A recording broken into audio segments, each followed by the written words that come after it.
Moi, j'ai découvert le domaine de l'ingénierie quand j'étais en troisième avec un concours qui visait à susciter les vocations vers ces domaines-là. Comme j'avais de plutôt bons résultats, ben, j'ai suivi le cursus classique d'un étudiant en France qui veut devenir ingénieur. J'ai intégré l'école que je voulais en sortant de prépa.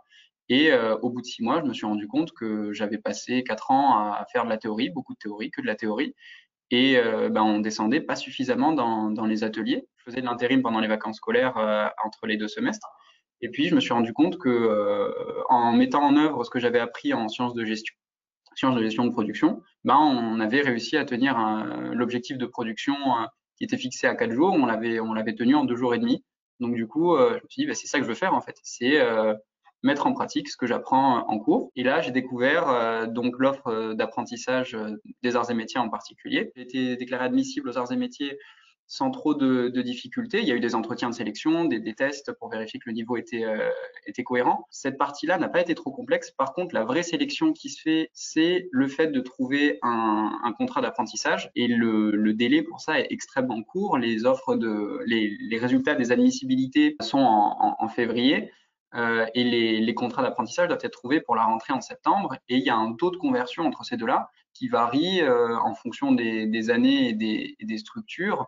On peut arriver à du 50% parce qu'il y a énormément de sources d'informations. Les offres d'alternance sont disséminées sur beaucoup de portails. On passe beaucoup de temps à ressaisir les mêmes informations. Quand on considère que pour un contrat d'apprentissage, il faut environ 65 candidatures, ça fait une grosse charge de travail. La deuxième difficulté, mais là c'est plus, je m'adresse plus principalement aux recruteurs, c'est l'attention qui est portée aux candidatures. C'est un apprenti, quand il candidate à un poste, quand il rédige une lettre de motivation, il va vraiment rédiger une lettre de motivation, il va y passer plusieurs heures. Et c'est vrai que ben moi, dans la majorité des cas, sur mes 65 candidatures, j'ai eu 3 appels pour en discuter un peu plus de mes motivations, 3 appels qui ont donné lieu à 3 rendez-vous et 3 propositions de contrat, mais les autres, les réponses, lorsqu'elles existaient, était par mail automatique pour dire que malheureusement, malgré l'intérêt que présente mon profil, et ça, c'est assez compliqué à accepter quand on voit le stress que ça représente de candidater à un poste parce qu'il y a une deadline qui est imposée. J'insiste vraiment, c'est important d'accorder